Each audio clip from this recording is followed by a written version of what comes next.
She bought the hacienda for only $5. No one could believe it. A sprawling estate at the edge of the valley, surrounded by dying trees and silence. The locals called her La Viuda Gigante, the giant widow, not because of her size, but because of her presence. She was tall, graceful, and carried an air of tragedy that silenced any room she entered. Her name was Doña Estela, and since her husband's mysterious death 2 years earlier, she had wandered from town to town, buying ruins and restoring them, as if searching for something she had lost along the way. The hacienda had stood empty for almost a century. Its roof sagged under the weight of storms, its well had long dried, and the chapel at its heart was overgrown with vines. The man who sold it to her was eager to be rid of it. He even joked that the property was cursed. Estela only smiled.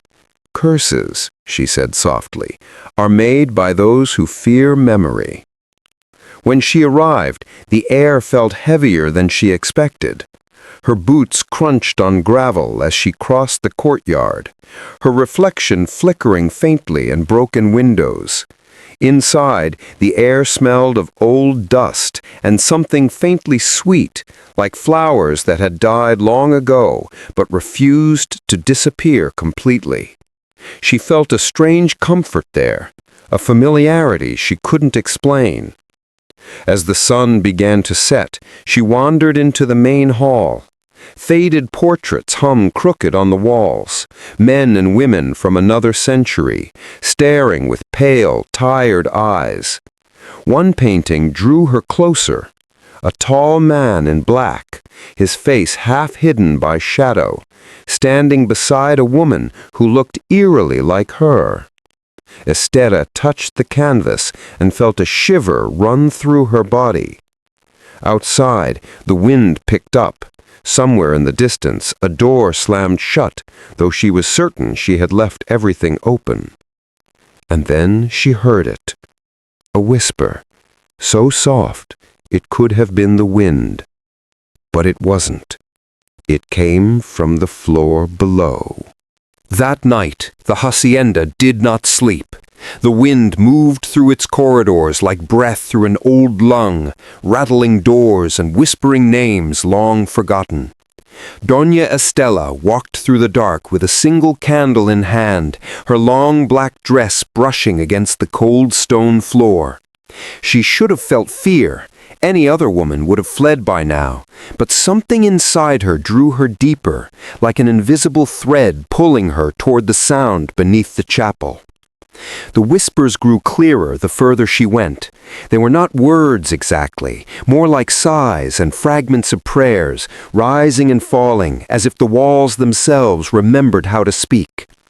She stopped before a heavy oak door at the end of the corridor. Its hinges were rusted, its frame carved with strange symbols she didn't recognize. When she pushed, it groaned open reluctantly, releasing a gust of cold air that extinguished her candle. Darkness swallowed her whole. For a moment she stood still, listening. Then, from the blackness below, a single voice broke through, low, masculine, and filled with sorrow. "You shouldn't have come," it said. Estela froze. "Who's there?" she demanded, her voice steady despite the tremor in her chest. No answer came, only the echo of her own question, repeating endlessly down the stairs. She relit her candle with shaking hands and began to descend.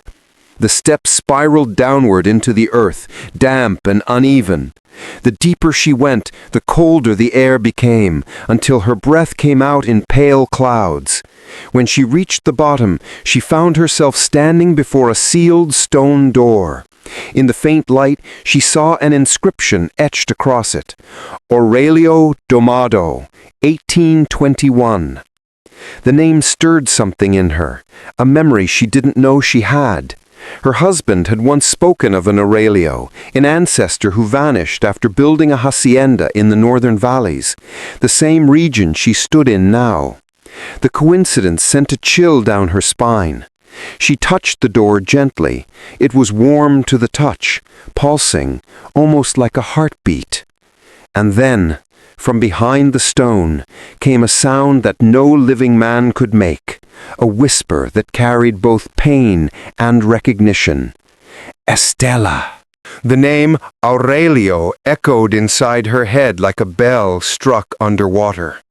Estella pressed her ear to the stone door. The heartbeat beneath it grew louder, almost in rhythm with her own. She hesitated only a moment before reaching for the old iron ring embedded in the stone. With one hard pull, the seal cracked. A gust of air burst out, thick and cold, carrying the scent of earth, wax, and something faintly metallic. Blood. Her candle sputtered, but did not die. In the flickering light, she saw what lay beyond the threshold. It was not a crypt, as she expected, but a small chamber lined with books, broken mirrors, and candles melted down to their wicks. At its center stood a wooden chair, and on it the remains of a man dressed in black, his head bowed as if in prayer. His skin had turned the color of ash, but something about the angle of his jaw and the faint trace of hair made her pause. He looked familiar.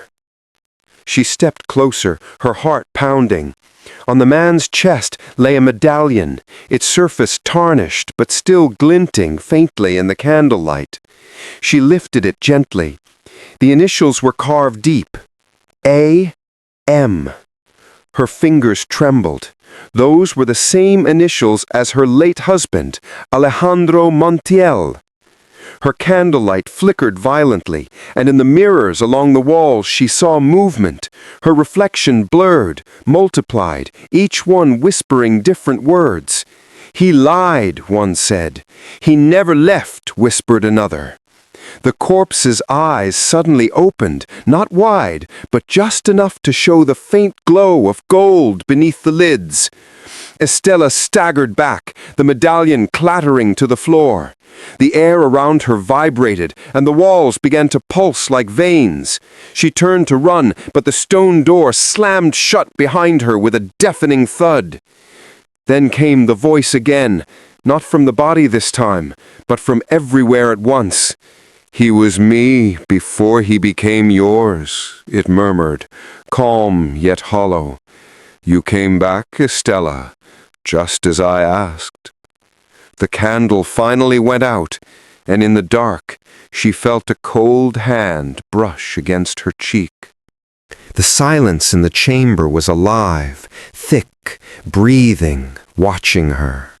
Doña Estella tried to steady her trembling hands, feeling the chill creep into her bones. She knelt beside the corpse, the medallion still glinting faintly where it had fallen. Her mind raced. A.M., the same initials her husband had carved on every letter, every gift, every memory. But how could he be here, sealed behind stone for over a century? Unless... Her candle flickered again, and for a fleeting second the corpse's face shifted. It wasn't the man in black anymore. It was Alejandro, her husband, his eyes open and full of the same quiet sorrow he'd carried in life.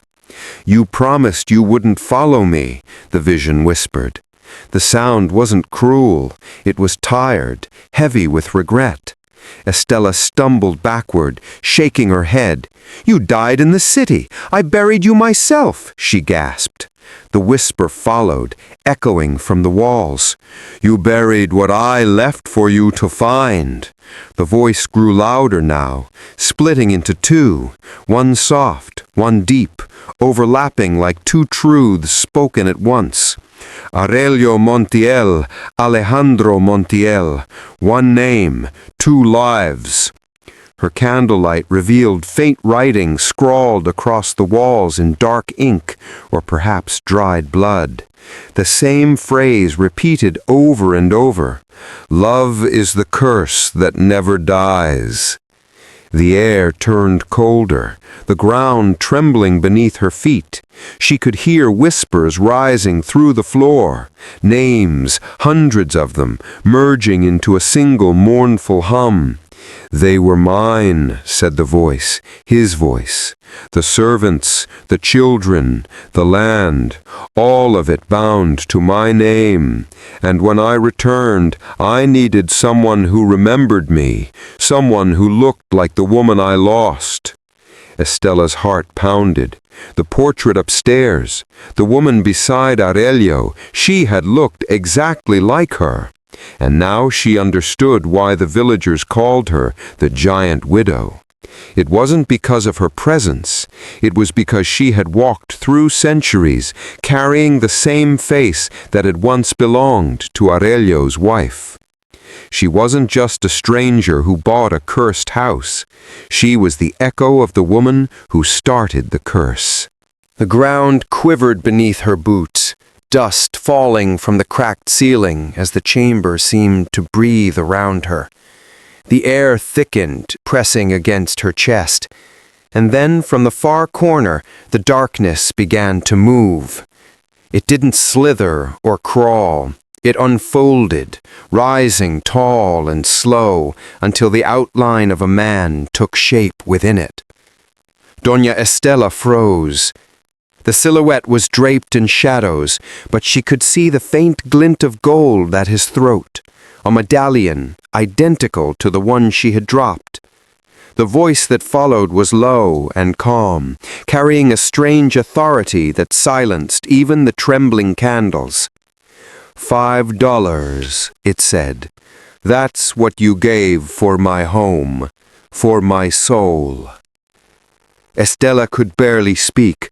You're Aurelio? She whispered. The figure stepped forward, and though his face remained hidden, his presence filled the space like thunder.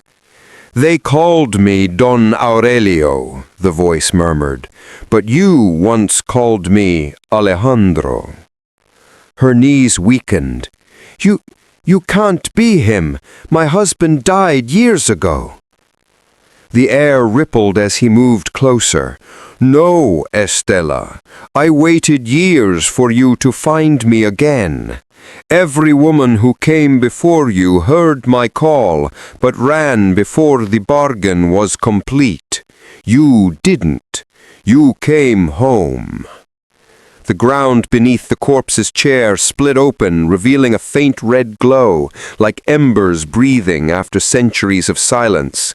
Aurelio's shadow gestured toward it. This land doesn't belong to the living, he said softly. It belongs to memory, and memory needs flesh to survive. Estella's candle burned low, the wax dripping onto her wrist like tears. What do you want from me? She whispered. Only what you promised, Aurelio said, his tone turning tender, almost loving. You vowed to stay with me until death. You never said whose. Storytelling as Estella turned and ran, the candle still flickering in her trembling hand. The narrow stairway to the surface stretched endlessly before her, each step echoing louder than the last.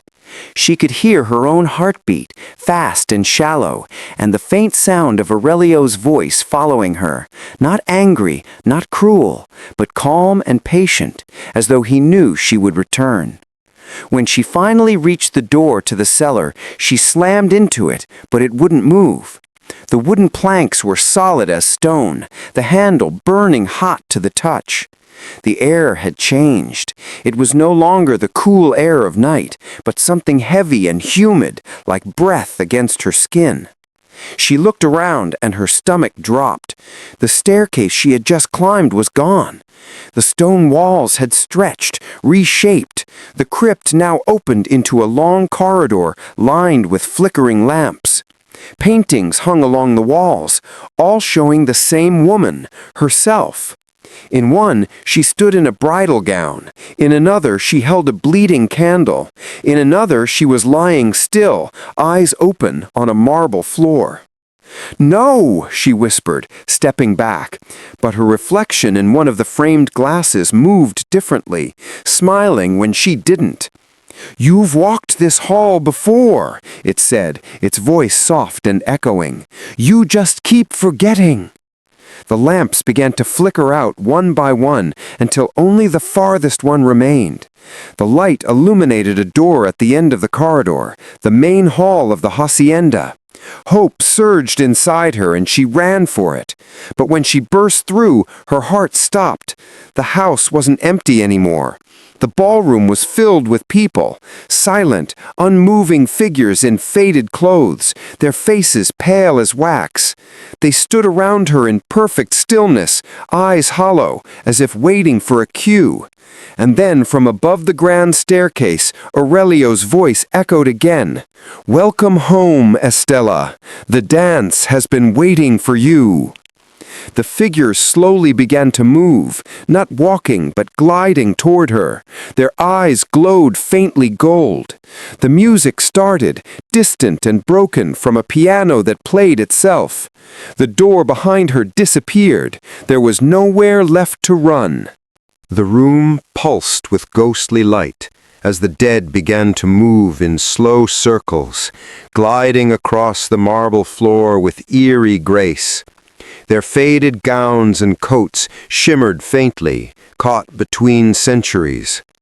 The piano played a melody that didn't belong to any time or composer, soft, sorrowful, and endless.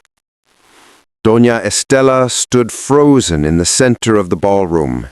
The air trembled with whispers, each one calling her name in a dozen different tones, young, old, gentle, broken. The figures parted as one, making way for the man descending the staircase, Aurelio.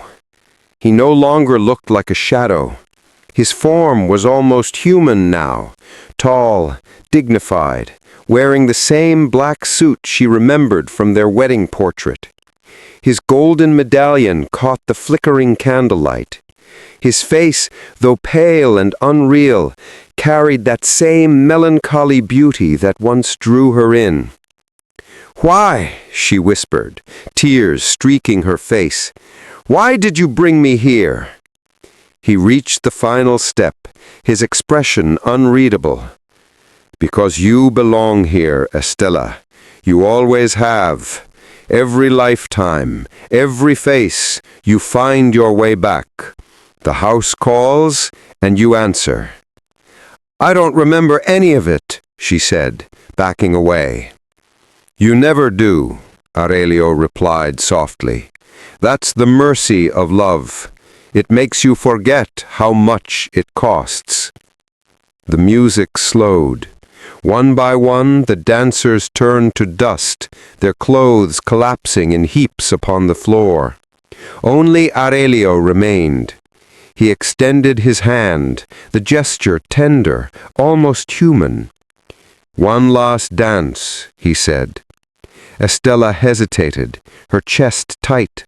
Somewhere deep inside, her body remembered the steps, a waltz they had shared long ago. She placed her trembling hand in his. His touch was cold as stone, yet familiar. The air around them shimmered. The candles flared bright as the walls of the hacienda dissolved into swirling light. "You died because of me," she said quietly. Aurelio's gaze softened. "No, my love, I lived because of you, and I will live again, through you." The light around them pulsed like a heartbeat. Hers or his, she couldn't tell anymore. Storytelling. As Aurelio's hand tightened around hers, the ballroom melted away.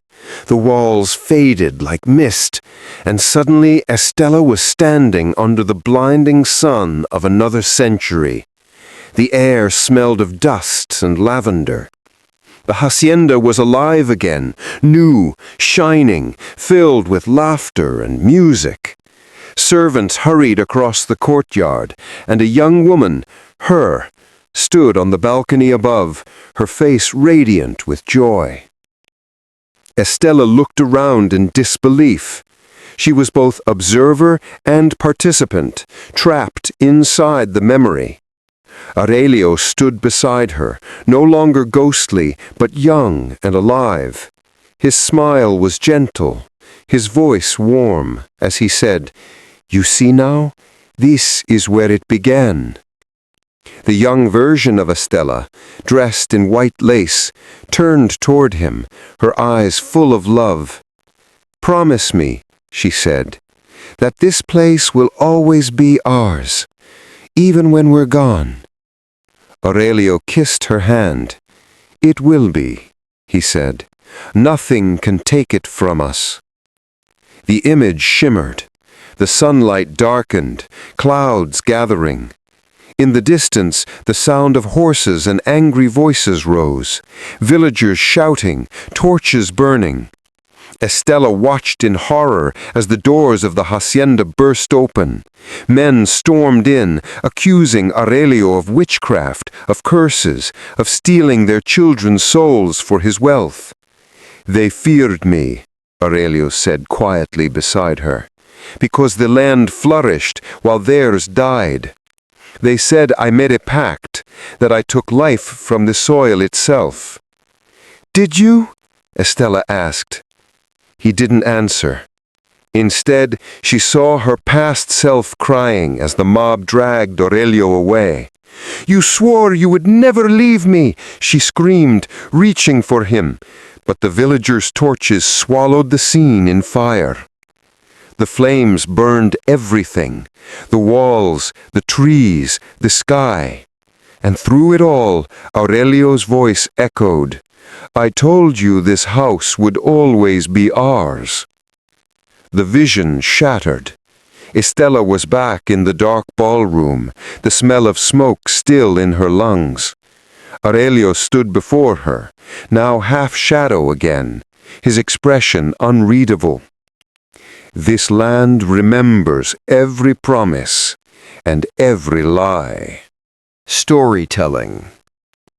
Estella stood in the ruined ballroom, the echoes of the past still burning in her eyes. The ghostly waltz had ended, but the air pulsed with Aurelio's presence, heavy, sorrowful, unrelenting. She could feel his longing wrapping around her like chains made of smoke and memory. "I loved you," she said, her voice trembling but clear. "But love isn't meant to last forever. Not like this." Aurelio tilted his head, almost pitying.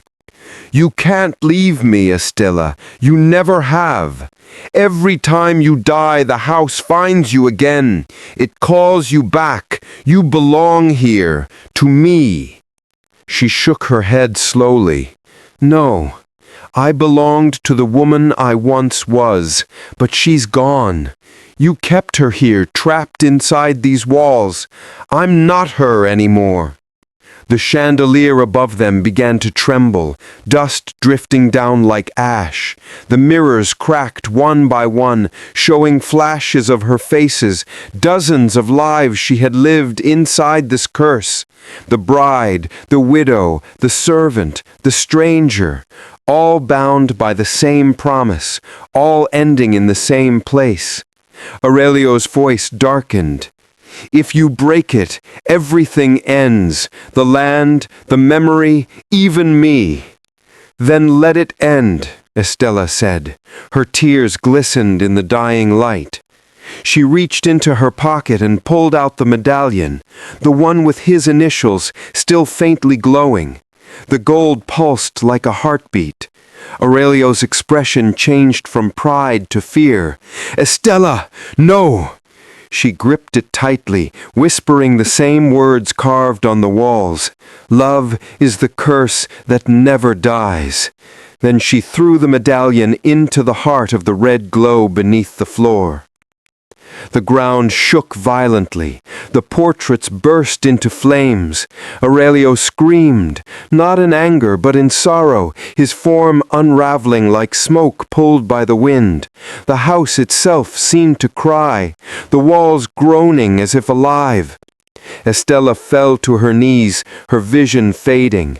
The last thing she saw was the ballroom collapsing into light, and the faint silhouette of Aurelio reaching for her, whispering her name one last time before everything turned to silence. Storytelling. When the silence finally came, it was deeper than death itself. No screams, no music, no whispers. Only the soft crackle of the fire dying into embers. The Hacienda, once grand and full of pride, now lay in ruins, its walls broken, its windows shattered, its secrets scattered to the wind. Amid the ashes, Doña Estela opened her eyes. She was lying on the cold floor where the ballroom had been. The air was still, and dawn's first light spilled gently through the cracks in the ceiling. For the first time, the house did not breathe. It was empty, truly empty. She rose slowly, her body weightless, her hands clean of blood and dust. The medallion was gone. The curse was gone. A deep, aching calm filled her chest. In that stillness, she heard one last whisper, not from the walls, but from the wind outside. "Thank you," it said softly. "Now I can rest." Aurelio's voice, faint, fading, almost human again. Estella walked through what remained of the great hall. The portraits were nothing but ashes, yet in one corner of a cracked mirror she saw a reflection, her face, younger, serene, and smiling. She smiled back. For the first time in centuries, there was no fear in her eyes. Outside, the morning light touched the hills. The fields that had once withered under the curse began to breathe again, the first signs of green pushing through the soil. Birds returned to the branches. The land was free. Estella stepped beyond the ruins and felt the warmth of the sun on her skin. She looked back only once. Where the hacienda had stood, only the chapel bell remained, half buried in stone. It gave a final faint ring, as if saying goodbye. A breeze swept through her hair, carrying with it the scent of lavender and old wood. She whispered into the wind, "We were never meant to last forever." And with that, her figure faded slowly into the morning light, leaving behind nothing but peace and the echo of a love that finally learned how to die.